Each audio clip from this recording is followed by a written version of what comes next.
Shri Krishna Chaitanya Prabhu Nityananda Sri Advaita Gadadhar Shri Gaur Bhakta Vrinda Ki Jai Shri Sri Radha Krishna Gopa Gopita Shama Kunda Radha Kota Giri Govardhan Ki Jai Shri Vrindavan Dham Ki Jai Navaduk Dham Ki Jai Ganga Jamuna Tulsi Bhakti Devi Ki Jai Ananda Koti Vaishnava Vrinda Ki Jai Samavetta Bhakta Vrinda Ki Jai Go Premanandi All glories assembled devotees All glories assembled devotees All glories assembled devotees All glories to Shri Guru and Shri Guru and all glories to Shri Om Namo Bhagavate Vasudevaya Om Namo Bhagavate Vasudevaya Om Namo Bhagavate Vasudevaya Namo Om Vishnu Padaya Krishna Prasthana Vitale Srimate Bhaktivedanta Swami Niti Namane Namaste Saraswati Devi Gauravani Prachadane Nirvishesha Shunyavani Pastakchadesha Tarane Sri Krishna Chaitanya Prabhu Nityananda Sri Advaita Gadadhar Shri Gaur Bhakta Vrinda Hare Krishna Krishna Krishna Hare Hare Hare Rama Rama Rama Hare Hare. Reading from Srimad Bhagavatam Canto 2 Chapter 4 Verse 25 Etad Evatma Bhurajan Naradaya Viprachate Veda Garbo Yadhyana Sakshat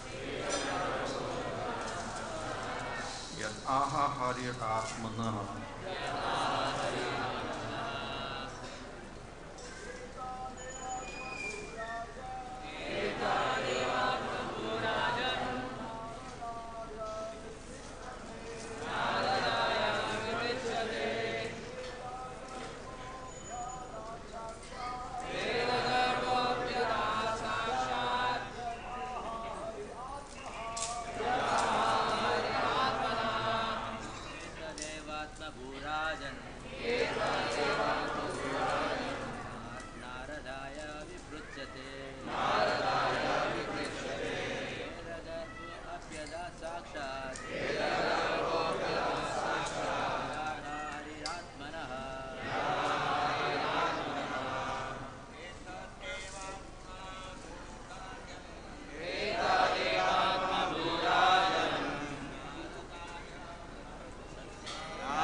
Eta, on this matter, Eva, exactly, Atmabhu, the firstborn, Brahmaji, Rajan, my dear king, Naradaya, unto Narada Muni, Viprachate, having inquired about it from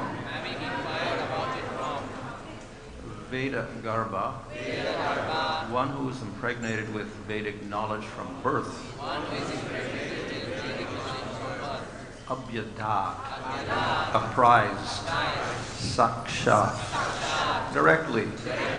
Yat aha, what he spoke, Hari, the Lord, Mana, unto his own, Brahma.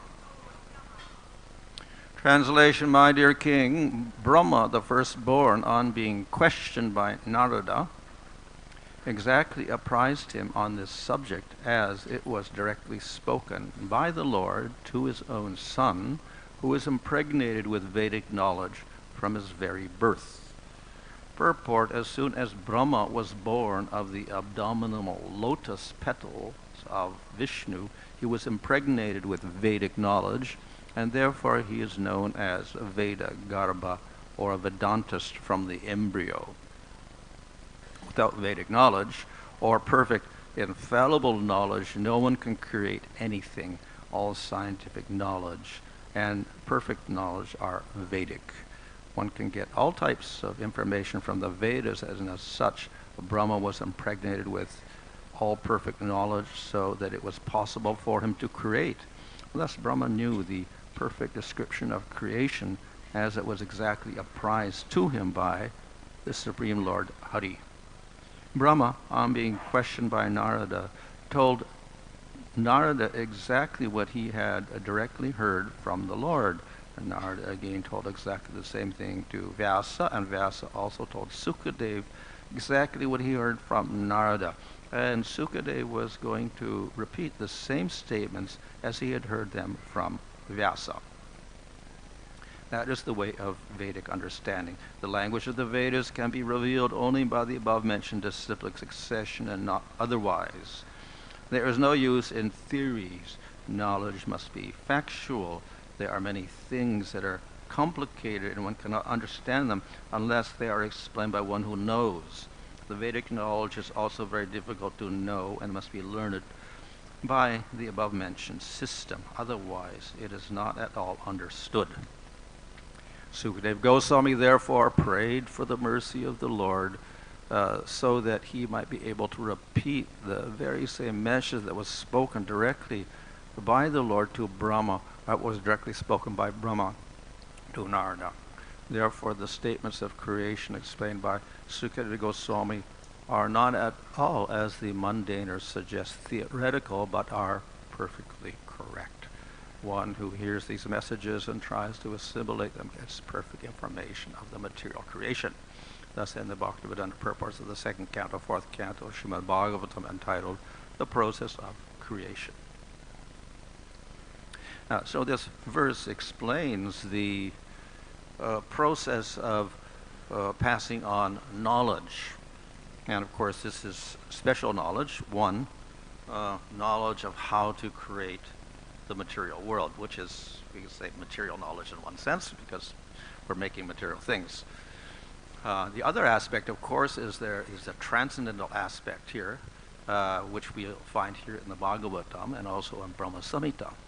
Now that is that Krishna played his flute, and his flute transformed into the Gayatri mantra and went into the ear of Brahma. So he got Vedic Diksha, so to speak, by that. Or we could say maybe in Pancharatric Diksha if it was Kam Gayatri. And here in Bhagavatam, we have the, later on, here we'll find the Lord spoke to Brahma, and he gave him the Chatusloki, or the 4 seed verses of the Bhagavatam, which are very compact, but which contain the whole Bhagavatam. So, and that's not about creation at all, it's about spiritual matters, sambandha avideya prayojana.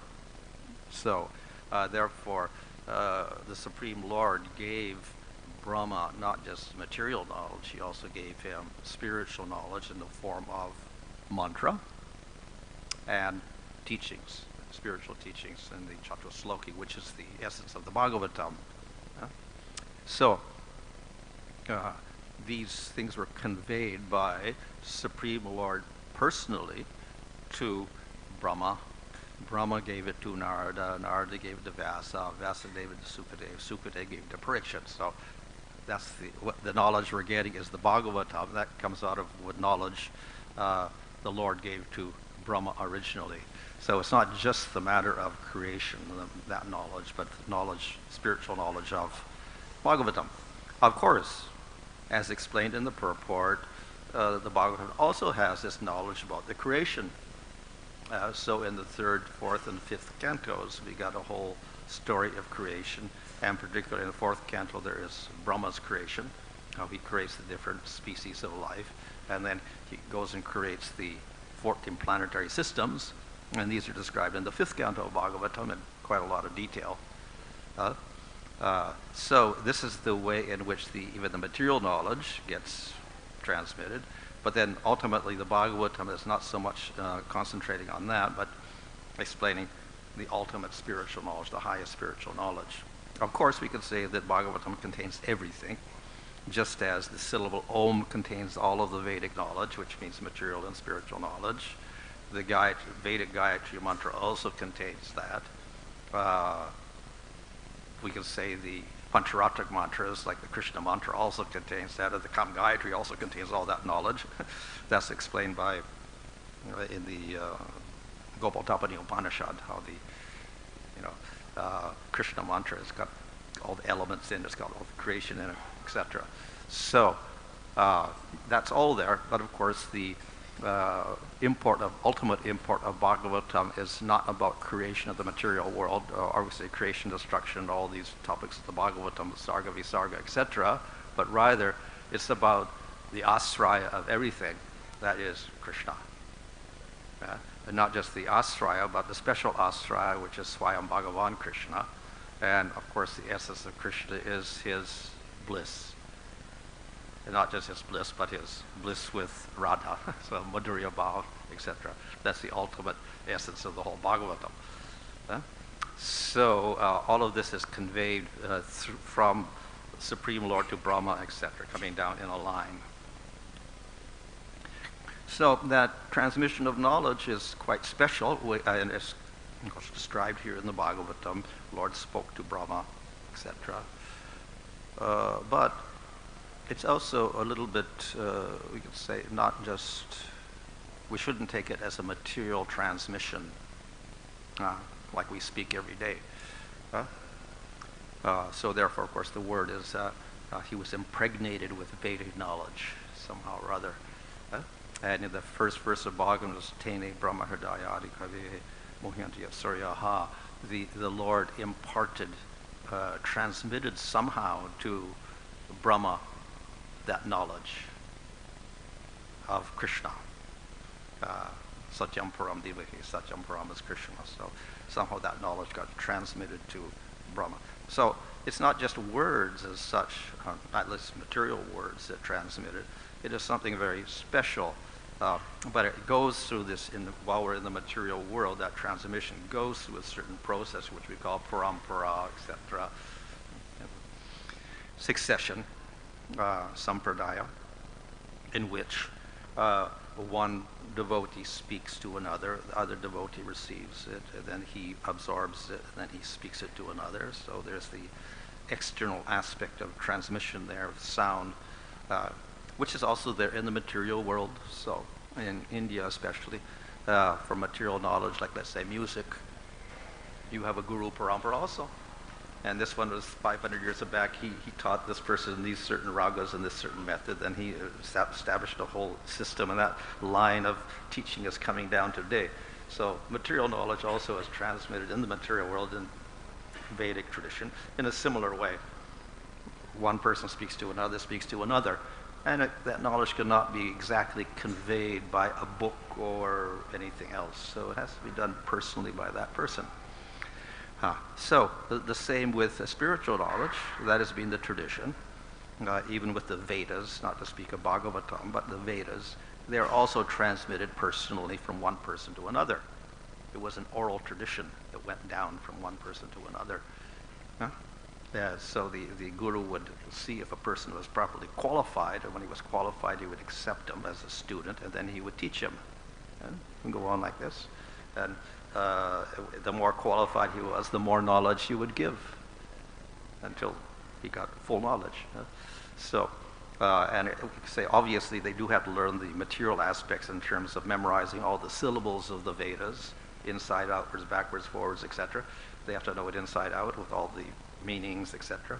But apart from that, there's the esoteric meaning behind it, the superficial meaning and esoteric meaning of the Vedas. And then the use of the Vedic mantras so that they can do certain things, and those mantras have power. So it's not just the words themselves or memorizing the syllables, which also are spiritual and need some discipline to pronounce properly, but there is the knowledge behind it, how to use those mantras to get the proper effect. So that is conveyed by the guru to the disciple, the teacher to the student. So we do have the external aspects of parampara, then we have the internal aspects as well. And that system was always emphasized, and therefore we'll see in the Vedas, which we often quote about guru, you must take a guru, etc. The necessity of guru is there.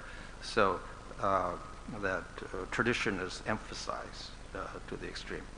This, of course, when we talk about guru, usually we think it is Diksha Guru, but actually, Vedically, most of it was not Diksha Guru at all. If we read many of the stories in the Upanishads, the Guru was not the Diksha Guru. He just went into the place and he asked questions, and the person gave answers, and he became the Guru, and therefore you should worship Guru and take him as God, etc. So he was actually a Shiksha Guru. He wasn't a Diksha Guru. And technically, the Vedic Diksha is conveyed by the Brahma Gayatri mantra, and that was usually given by the father to the son. So he's the Diksha Guru. But then the father sent the child off to the Gurukul someplace, and he had another guru who was the Shiksha Guru actually, but he was the one that you surrender to and treat as God, etc. So many of these statements about honoring the guru is not the Diksha Guru at all, it's actually the Shiksha Guru. But we apply that to Diksha Guru, which is also there, but the context was originally Shiksha, not Diksha, for those statements, So anyway, that system is there, that the one goes through the guru, in this case Shiksha Guru. It can also go for Diksha because, like the Vedic mantras are non-different from the Supreme Lord, and the Gayatri mantra is non-different from the Supreme Lord, etc. So we get Diksha that way, and we get the transmission of spiritual knowledge. So in the same way, from Pancharatra Diksha, we get the literal definition of Diksha is transmission of Divyaganam. Okay? But it's not just getting knowledge, it's through the mantra. And what is the mantra? It's your Diksha mantra, the 18-syllable Krishna mantra we get. That's the mantra. Not the Vedic Gayatri, but the Krishna mantra. That's our Pancharatric Diksha. So that Diksha Guru gives you a mantra, and in that mantra you get the Divyaganam.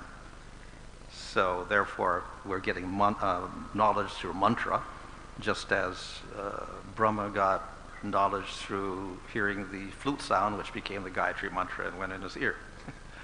Or just as Brahma got the condensed Bhagavatam in 4 verses, and then somehow it expanded into the whole Bhagavatam as we have it now. So in other words, the Pancharatric Diksha itself is a transmission of knowledge also. Through the mantra. So that's how the Divyaganam gets transmitted. Now, of course, the peculiar thing is that we have those mantras and we chant them every day 3 times, but we rarely ever think about them or the meaning at all. Now, there is, of course, meanings given through our parampara, through, Gopal Tapani Upanishad, etc., and commentary by Vishwanath on the Kam Gayatri, but this has been superseded by nama, chanting of the holy name. So this has become the Yuga Dharma, and it's also been empowered by, or say, energized by Chaitanya Mahaprabhu with his special mercy. So when we get Nama, Hare Krishna, this supersedes all other processes of realization. It's also sound, so therefore when we get that sound, that we're also getting all this knowledge, Divyaganam. If we chant Hare Krishna, we don't get Divyaganam, there's something wrong. So it's not just the Diksha Guru who gives you Divyaganam, it's the chanting Hare Krishna that gives you Divyaganam also. But then the peculiar thing is that Harinam, the name, does not require Diksha. You don't need Diksha Guru for that. In fact, we are chanting long before we even are in the temple often. We chant Hare Krishna. So therefore, it's a very special thing that doesn't even require certain qualifications, and you can start chanting it. And you can get the highest effect with nothing else. So it's the name is such that it's not dependent on any other process, including Purascharana or Diksha or anything else. So very, very powerful, and it can give you the highest result. In fact, it's so powerful that it gives you something else. The story of Gopakumar is told in the Brihad Bhagavatamrita, and there he gets mantra, he gets diksha from a guru, who he doesn't even know the name of, I think. And the guru disappears suddenly, gives him the mantra and disappears. He's a cowherd boy in Vrindavan, that he just gets his mantra. Okay, he's got a 10-syllable mantra with Krishna's name in it. He doesn't really know anything about Krishna. He doesn't know anything about how to chant the mantra, which is usually required for mantras. So he got his diksha and he's chanting, and gradually becomes detached from the material world. He leaves his place and he wanders around here and there. And of course, by the power of that mantra, he advances, gets the mercy of Jagannath and various forms of the Lord. He goes up to Svargaloka, he goes up to Brahmaloka, he goes up to Shivaloka, goes up to Vaikuntha. He surpasses, of course this takes the whole day of Brahma. So by the power of his mantra, he was able to go from planet to planet, out of the world, up into the spiritual world. That's the power of the Vaishnava Diksha mantra. Yeah? But he was not satisfied, because he'd been chanting the name of Krishna in that Krishna mantra, and then he was thinking, oh, I want to see that Krishna, the cowherd boy playing the flute in Vrindavan, but I'm seeing all these other forms, forms in Vaikuntha and whatever, like this, four-end Narayan forms, etc. Something wrong here. So eventually Narada Muni came and gave him good instruction. He says, if you want to achieve that person who is represented in your mantra, that is Krishna in Vrindavan, you have to do Nam Sankirtan. So then he began chanting, doing Nam Sankirtan. Of course, he didn't reject his mantra, but he started this Nam Sankirtan as his main process. And by that, then eventually he got to Goloka, which is to illustrate that the Nam gives the higher result even than your mantra or whatever. It's not explained why, but I would assume that the mantra itself is part of a little bit of Vaidhi in it, rules and regulations subject to certain formalities, etc. So when we chant it, we have this idea of Krishna as a maybe powerful person like that. So maximum we could realize Krishna in Dwarka or something like that. But Gopakumar was not satisfied even with Krishna in Dwarka. He wanted that Krishna in Vrindavan. But then Narada Muni says, the only way you're going to get that is Nam Sankirtan. So Nam Sankirtan is free of all vidhi, all restrictions. We're just putting our whole heart into chanting the name of Krishna without thinking about, his powerful aspect at all. So therefore he said that you have to chant the name to get to Krishna and Vrindavan. So that illustrates the great power of the name over everything else, even over the Krishna mantras that we get at Diksha. So most powerful.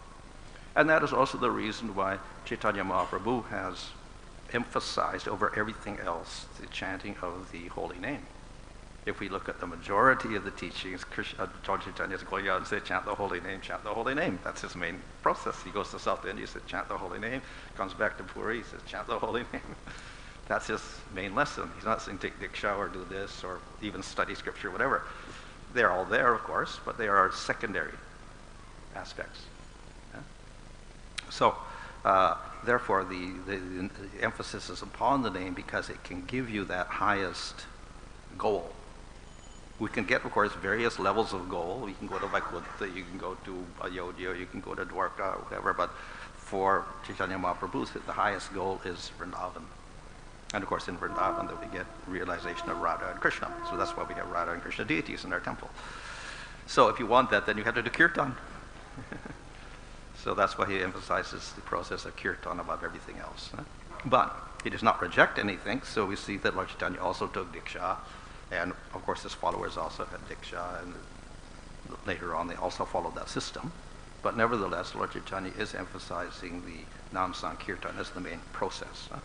So, in any case, everything comes through parampara. We have to get the name from somebody ultimately. And you can get the name from anybody, and it has effect, as in the case of Ajamil. He chanted, but he didn't know about Vishnu or Narayan or who they were or anything. Fortunately, he had no offense. So he got effect. What was the effect? All of his karmas were destroyed. Without knowledge, he chanted. But he did not get prema by that. He did not go to Vaikuntha even by that. He had to do serious sadhana after that. Yeah?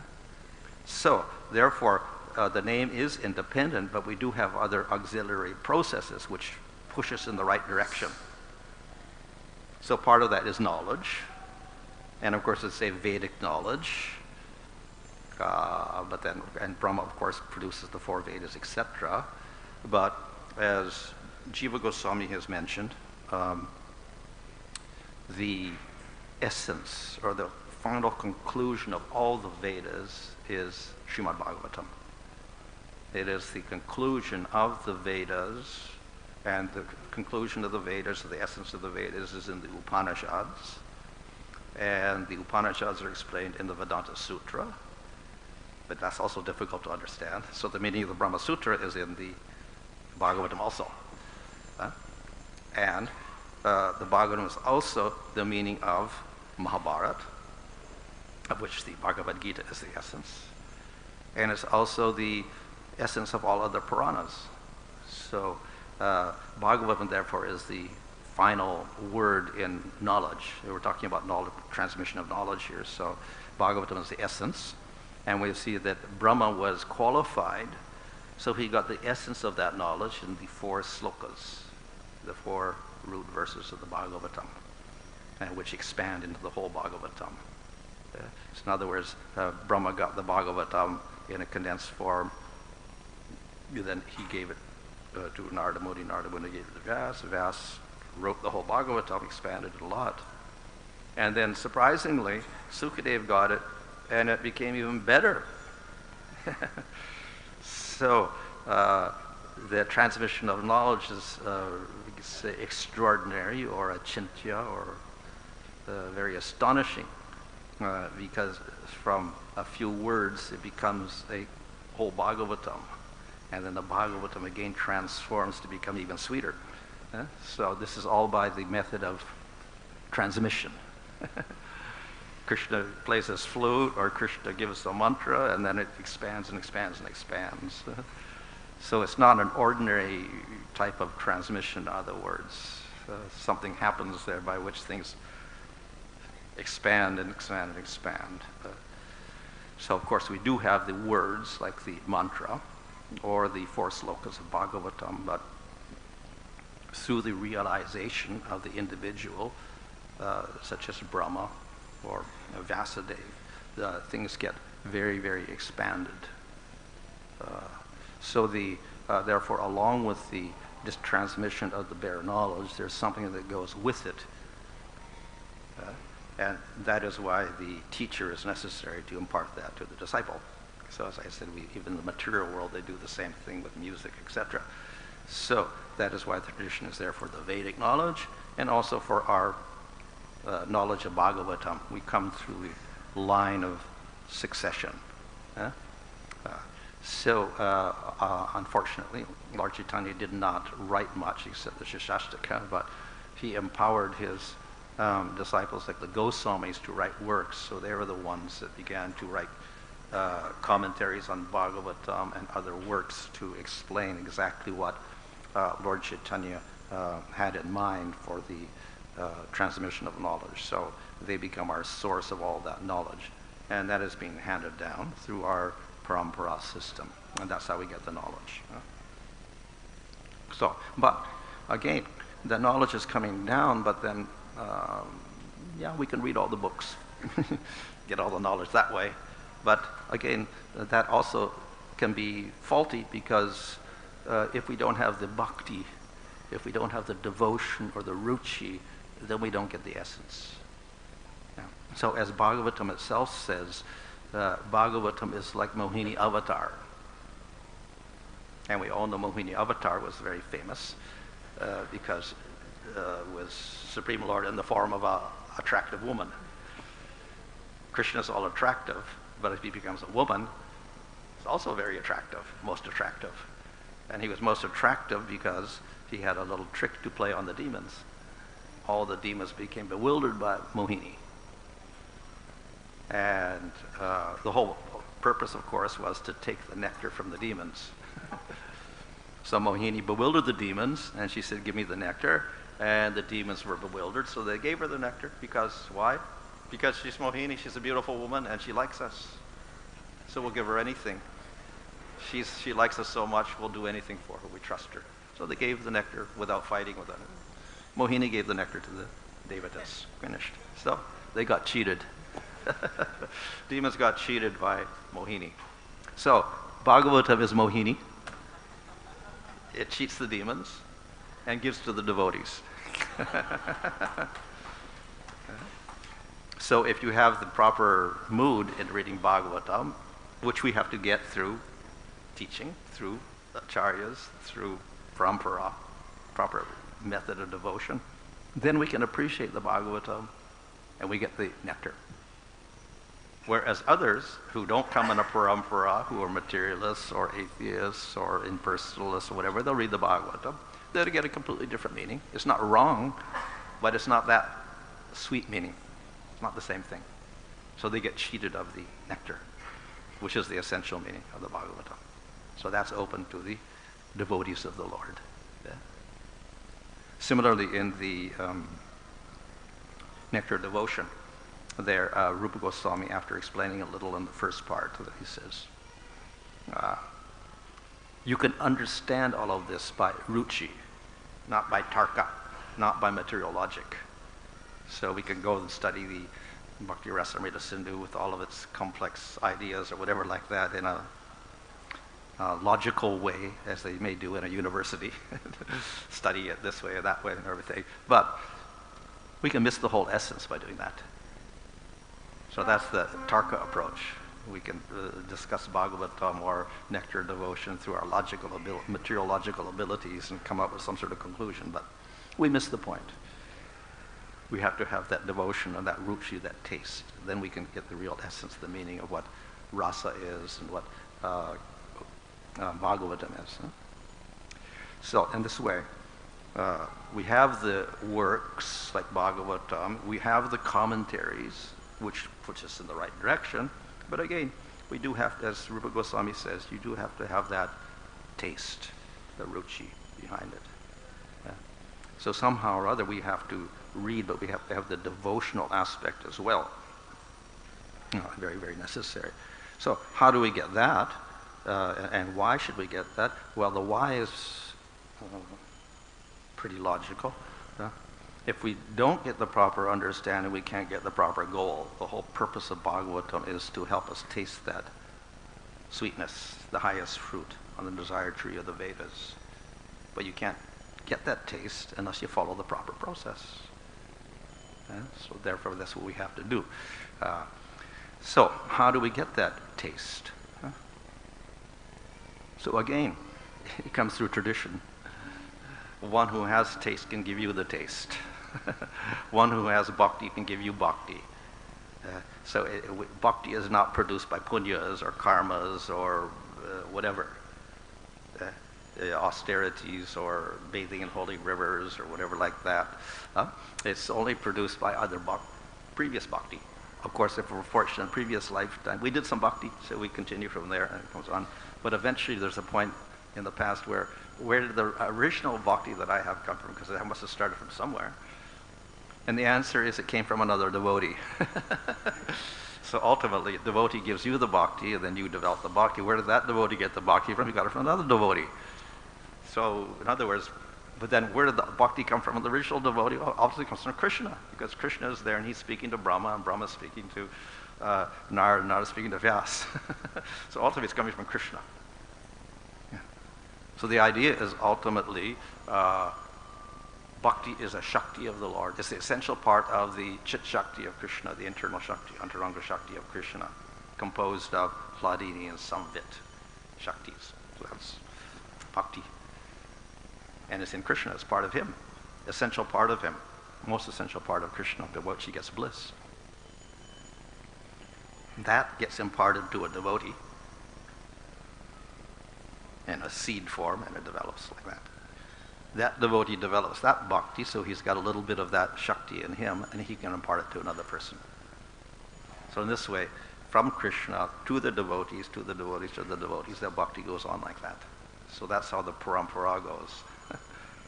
From Krishna down to the devotees, to the devotees, to the devotees. Yeah. So though it is knowledge in one sense that we can read, it's also that taste of bhakti, that Shakti of bhakti that's being transmitted. Yeah? Now, in the beginning, of course, it is a little seed. We get a little seed of that, and we have to cultivate it, and eventually it becomes the fruit. And when it becomes the fruit, of course, then we can really understand the nature of scriptures and the goal, etc. But it starts out with our sadhana, which is a little seed, and then we begin to cultivate it very nicely. So, the scripture is a means by which we can attain the goal. That helps us. Of course, the main process is Nam Sankirtan, aided by scripture to get us in the right direction and do the proper pure bhakti, etc. But along with that, again, is the taste for bhakti itself, which will give meaning to the scripture. So that will put input into the holy name when we're chanting the holy name. So that is the proper combination we have. So all of this is actually achintya. Krishna is achintya. Bhakti is achintya. Especially prema is achintya. But bhakti itself is achintya. Right? The name is achintya. How can the name in 1 second remove all your karmas, past, present, and the future? That's very achintya, but it happens with Ajamil and others. Yeah. So the simplest form of bhakti, which is the name of Krishna, is achintya. To some degree, we can understand it with our mind at the present, which is not exactly material, spiritualized, material mind, brain or whatever. But ultimately, when we get to the higher and higher realization, then we begin to understand more and more of that achintya nature of the name and of Krishna and of the spiritual dham and of bhakti, etc. We can understand all of that. So in other words, we can understand Bhagavatam much more deeply as we progress. We understand and appreciate the achintya nature of everything in the spiritual world as we progress in our spiritual life. So that way, we get a little aid, of course, from another devotee who is more advanced and therefore has more appreciation for that achintya nature of bhakti and Krishna, etc. He can help impart that to us also. So therefore we do have the books and the knowledge and the name and the mantras, etc. And we also have the association of devotees in our own practice And that combination itself will get us to that final result. So therefore knowledge is transmitted, and we transmit it through this line of authority, because it is the devotees that hold the bhakti, which is non-different from Krishna's Shakti in the spiritual world. And that is essential for also absorbing the knowledge that we get and help to expand that knowledge. And in this way we get our perfection. There is a story also in the Upanishads. It's also repeated in Baladev's commentary on the Brahma Sutras there, about the necessity of taking a guru. Because you have to get the knowledge of the guru. You have to get a qualified person to give you this knowledge, otherwise it's not real knowledge. So there's a story of a student. He went to the Gurukul, and the guru and his wife were there, and they had many other students also. And they learned their course of Vedas, whatever, and application of the Vedas and mantras, etc. And they studied for many years, and then they grew up. And then they learned enough, so they graduated.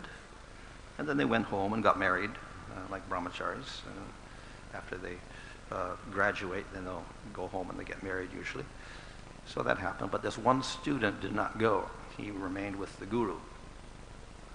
And he told the guru, I know you have more knowledge, secret knowledge, that you're not giving everybody else. I want that knowledge. So the guru said, okay. So he stayed there, and he stayed for some years. And the guru didn't give the knowledge. But anyway, the student was there and obediently serving, etc. And the wife became very compassionate. He told the husband, please, you give him that knowledge, because he's so sincere and he's been serving so many years. And the guru said, okay, I will give him some time. And went on like this for years, and still the guru didn't do anything. And the student was still obedient, serving, etc. And then the guru said, well, I'm leaving now. King is calling me. I have to do some sacrifices for the king, etc. So you take care of the fires and do your duties, and I'll come back. Then I'll give you the secret knowledge. So then the student, okay, maybe he'll give. I don't know if he'll give or not. He makes somebody promise he doesn't give, but he said, okay, maybe he'll give. So he was obediently lighting the fires and chanting the mantras and all this. And he said, oh, I want to have that knowledge. And then suddenly, when he was making the fires, out of the fires, these devatas appeared. These beings, transcendental, effulgent beings came and said, oh, we know you want this knowledge. We will give you the knowledge. So he was very astonished by that. He said, oh, okay. So they said, we'll give the knowledge. Do you want the knowledge? And he says, yes, I want the knowledge. So then the devatas, they gave him the secret knowledge, whatever, and he was very satisfied. And then he disappeared. So then right after that, the guru came back from his trip. And then he saw his disciple. His disciple had completely changed. He was completely effulgent and glowing, whatever like this. So the guru was very surprised, and he said, oh, something has happened to you. What has happened? So then the student explained, okay, I was doing the sacrifice, and the devatas came, and then they said, you want this knowledge? So I said, yes, and they gave me the knowledge, so I got excited, and I got this knowledge. But then the student said, well, I got the knowledge, but now you have to teach me the knowledge. So the essence of that whole story is told to show that it is necessary that you do accept your knowledge from the proper person, the guru. That we shouldn't try to bypass the guru and go somewhere else. At least we have to accept the guru, the knowledge.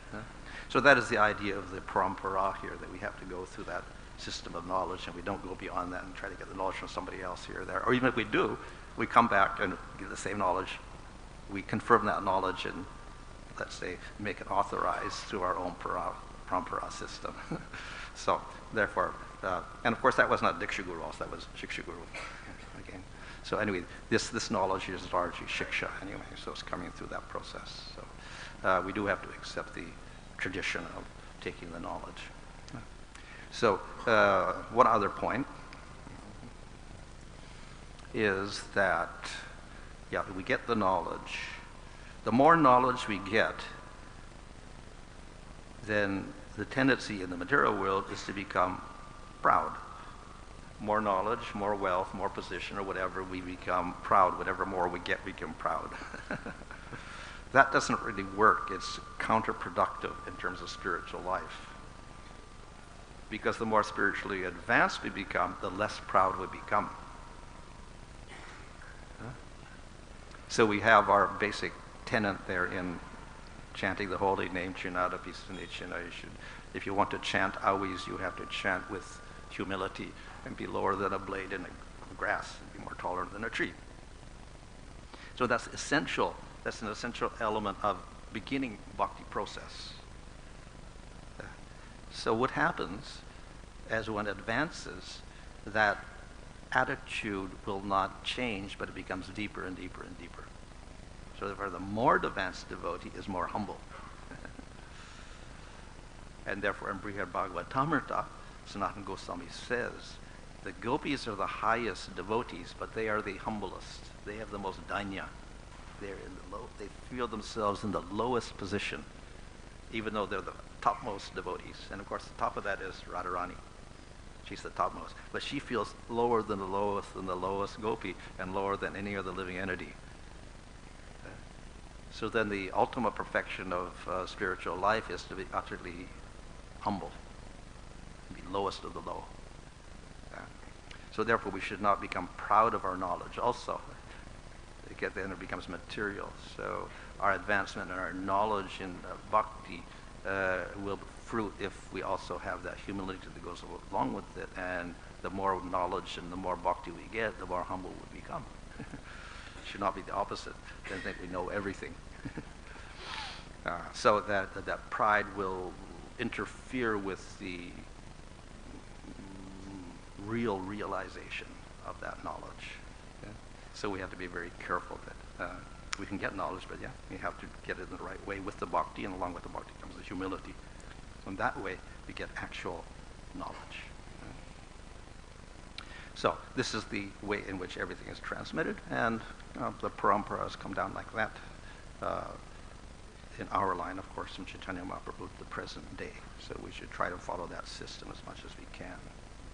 Okay. Hare Krishna.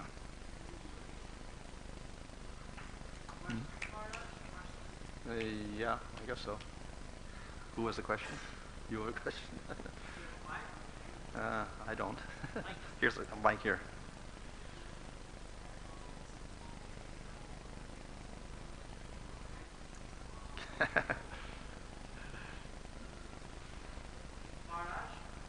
Yeah. Okay, sure.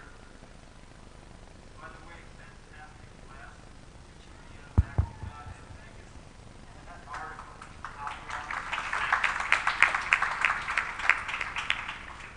You managed, it should become an article in Back to God magazine. You managed in sutra form describe how knowledge completely anyway, I don't want to give a recap of the class. Fantastic. I'm serious. We'll talk about it later on. My question is, people ask, okay, you're talking about the transmission of knowledge, how it's coming down through sound. Why, people say, and it's also in the Vedas, prayers that Vedas personified. So I'm asking, how is it a spiritual thing? My tongue is material, yeah. The air is material, the ether is material, it's all how does that material times material transmit a spiritual thing? Yes. And akin to it, Yeah. why sound? Why not by sight? Yeah. What is the uniqueness of sound, and how does a spiritual sound transmitted via material mediums? Yeah. So it can be for the scripture itself, or for the Vedas, or even for the name itself. Name Hare Krishna is sound also. And if it's material, how can it give a spiritual effect? And of course we say it's non-different from Krishna. And of course scripture is not different also. But then it's words, and we're reading the words, and we're pronouncing the words. Yeah? So a very general thing is that it looks like it's material, but actually the Bhagavatam and the Vedas are actually spiritual sound.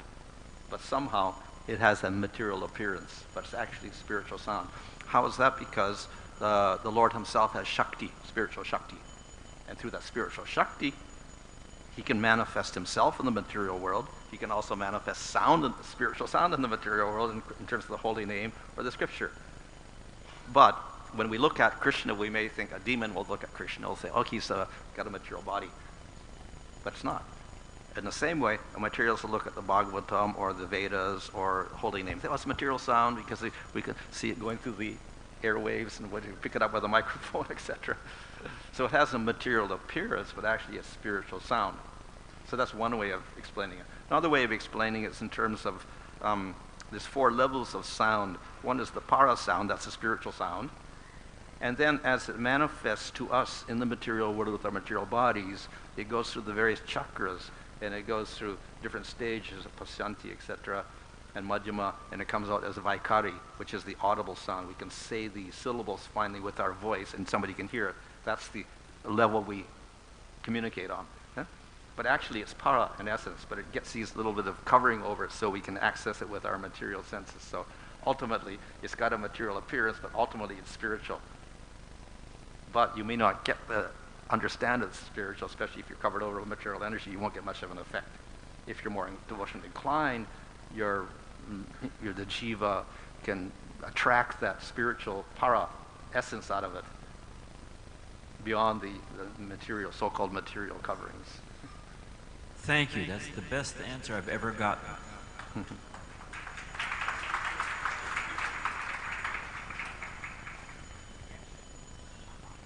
You mentioned Vedic principles in applying Vedic life. We read a lot of times in Prabhupada's books, we run into the phrase, according to Vedic civilization. According to the Vedas, like Prabhupada will say, according to the Vedic civilization, the man can have many wives. The father should every woman should be married. The father should choose the husband. She should have her be married by 8 years old, have her first child by the time she's puberty, and many things that nobody does. And sometimes people even say that the Vedas or Vedic principles are a hindrance to preaching, that we're not Vedic. So who is Prabhupada's target audience when he says, according to Vedic civilization, according to the Vedas? Is he just giving a history lesson of how people used to live during Vedic civilization, or is he talking about, who's he addressing when he uses that phrase? Mm-hmm. Well, of course, the word Vedic civilization, Vedic knowledge is a wide terminology that can have many meanings. It can mean the Vedas themselves and that Vedic tradition. It can be Varnashram or whatever, or it can also mean Vaishnava in many senses, because the essence of all Vedic knowledge is Vaishnava knowledge, which is in the Bhagavatam, which is beyond all Varnas and Ashramas and whatever, ultimately. So that word Vedic can have a wide application. But when we do talk about things like, conduct of men and women, etc., usually that's from the Varnashram, which you say the Smriti Shastras, Manusmriti, and those type of scriptures is coming from that. So that part of the Vedic knowledge, but that's not all of the Vedas, is part of it. So then we get that type of knowledge, and then we have the Vaishnava knowledge, which is based, we could say, not based on it, but it sometimes cooperates with, as we see with Lord Chaitanya. He did follow the system as a sannyasi, which is part of Varnashram, and he followed the rules and regulations. But then he also broke them sometimes.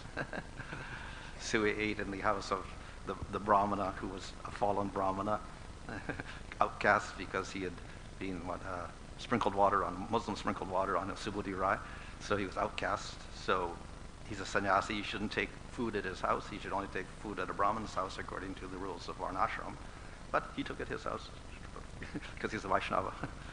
So when Lord Chaitanya came, then a lot of these rules got modified, but he ignored some of them in terms of respecting the Vaishnava. So we have the traditional knowledge, and then we have the modification by the principles of being a Vaishnava. Maharaj, you want? Oh, okay. You mentioned that Nama Sankirtan and Shiksha, transmission of knowledge, is the ultimate. So what's the importance of the Pancharatrika Diksha, and why do we emphasize that in this case? Before Lord Chaitanya, there was Harinam was not that prominent. It was done, but it wasn't the major process for the Vaishnavas. So the study of scriptures and the deity worship were prominent as sadhanas. So for the deity worship, then you follow Pancharatra. For Pancharatra, in order to do the deity worship, you need your mantra, secret mantra. So that was conveyed through the Diksha process. So then Pancharatric Diksha was largely used to convey the mantra by which you're qualified for deity worship. And we, even in ISKCON, we say you can't do the deity worship unless you got your mantra. So that's where that comes from. The qualification for deity worship is the Pancharatric Diksha. Right? So that was the whole purpose. So, but then, of course, with Lord Chaitanya, even though we do deity worship, and Lord Chaitanya himself worshipped the deities, and carried on Sampradaya with the Goswamis, etc., nevertheless, the prominent process is Nam Sankirtan, which does not require the Diksha. But still, we continue that process because we also do deity worship. There are 5 principal processes of bhakti, including, chanting the holy name and hearing and archana, deity worship. So it's an assistant to the chanting of the holy name, but nevertheless, it's in a secondary position. So therefore, we continue that because most devotees, or many devotees, will also do deity worship. So therefore, they should take the Pancharatric Diksha to get the mantra, so they can worship the deity. Also, Jiva Goswami says that, why we have to have the Diksha? He says, well, many people can chant, but they have agitated senses. So we've got to engage their senses, let them see something nice, let them engage in cooking or doing the garlands or dressing the deities or whatever, and especially for householders, let them keep engaged all the time. So give them deities and let them do archana. They can keep engaged along with their chanting. So it's a good assistant for many people to keep their senses occupied. I think we'll take one more.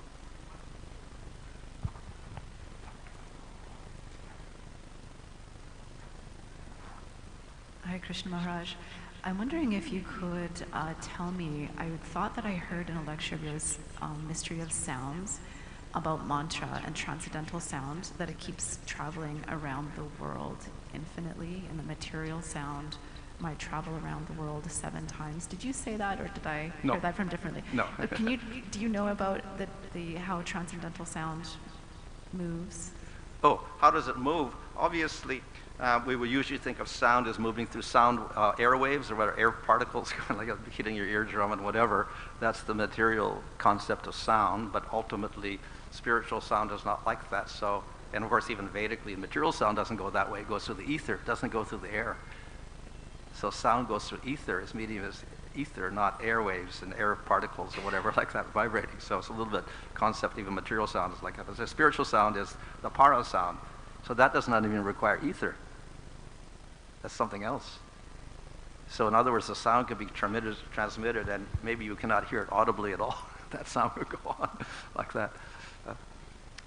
So that's why when we hear someone, let's say an elevated devotee speaks or does kirtan, yes, we can hear it with our material ears, but there's a transmission. The spiritual transmission is taking place, which is not by the air or the ether, but it's spiritual medium, which is beyond time and space. So therefore, spiritual sound is beyond time and space, so therefore it's everywhere in the world. In one sense, it's like Krishna, he's all-pervading and everywhere. So it's inconceivable. It's achintya. Last question. Hare Krishna Maharaj, you have nice, wonderful class for me. Is because you explain about the story for Bhagavatam, the sounds come from, and this. I have two questions actually. One is, I know fine, I read so many books. I want to know exactly, like, if you know about the story, how the Bhagavad Gita's come from. No? I want to know, Maharaj, please, in your investigation, how is how the Hare Krishna Maha Mantra coming from the spiritual world, who compiling the Hare Krishna Maha Mantra, we know coming from Krishna, but I want to know the story, who bring till here. And you say the sound is very important. If we chant the Hare Krishna Maha Mantra is from Sanskrit, we make a mistake or not make a mistake, because I listen so many mantras. Some know the Hare Krishna Maha Mantra properly from Sanskrit. Proper give to him. Okay, this is the first, the story, the Hare Krishna Maha Mantra. And Yeah. if we chant the Hare Krishna Maha Mantra with another words, we making offense or not making offense, or everything Well, is well. yeah. Please, Maharaj. Anyway, name is beyond all considerations, whether you half chant it or whatever. Jiva Gure, it's just on the tip of your tongue. It can purify you. If it's half chanted or the word is broken up into 2 words or whatever, it's mispronounced, it can still have very, very great effect. So, whatever, yeah, like that. So then, not just Hare Krishna, but any name of the Lord, in fact. It's like that. Very, very great power, inexceivable power. And even if you don't chant it consciously, like an Ajamil, he just named his son Narayana, and it destroyed all of his karmas instantly, which is takes thousands and thousands of years for a Gyani or yogi to do. So the power is inconceivable. Inattentively chanted, doesn't matter, it has effect. But of course, for devotees, we try to chant attentively, and then we can get prema. The other way we do it, half chanting, whatever, we get something, it's called namabhas. We get some effect, but we don't get prema. So we have to be attention for that. Where it comes from, of course, we have Kali Santana Upanishad. So Upanishad is eternal sound. It goes on with every creation of Brahma as the same Upanishad, same Shruti mantras are there.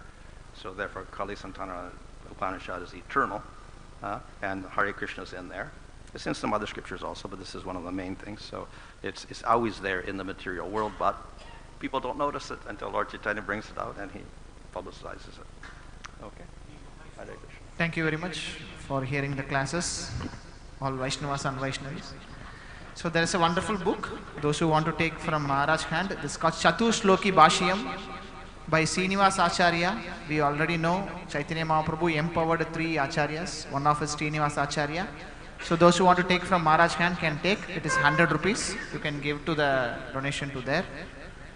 But also we have compiled a booklet for Maharaj books. It has 160 books. If you want, you can have a look. So it's also available to see. Hare Krishna.